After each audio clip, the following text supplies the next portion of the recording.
Alam nyo, bilang isang composer-producer, lagi na lang akong pagod sa gabi, lalo na sa pag-iisip ng mga awitin. Pero simula nung makilala ko tong Performax, talagang, alam nyo yun, biglang bumilis yung aking pag-iisip. Pagising ko sa umaga, sobrang fresh nung isip ko. Ang sarap mag-gitara, ang sarap mag-isip ng mga awitin. Pagkatapos ko mag-compose ng mga kanta, didiretso pa ako ng golf course yan. Maglalaro pa ako. Maghapon ako maglalaro.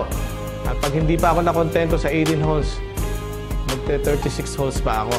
Dahil dito sa Performax, talagang nararamdaman ko yung liksi ng katawan ko at saka tibay ng tuhod. Kumbaga sa gitara, pwede mong ganunin. Yan, ganyan. Kaya para sa akin, Performax lang ang dapat nyo gamitin.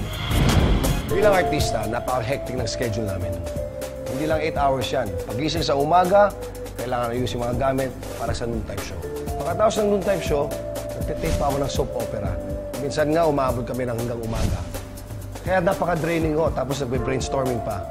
Kaya nang naging problema ko, akala ko hindi kami makakabuo ng misis ko. Pero nung natikman ko yung Performax, nako, mga yangko, sinabi ko sa network ko, bring it on! Bigyan niyo pa ako ng trabaho! Dahil parang bitin na bitin ako. Kaya mga yangko, para magandang performance nyo sa trabaho, sa bahay nyo, at lalong-lalo na kay Mrs., mag-Performax na kayo. Performax. That's a Performax, walang bitin. Tuloy ang trabaho. Kaya for maximum performance, Performax. Para siguradong happy, yippee, yay!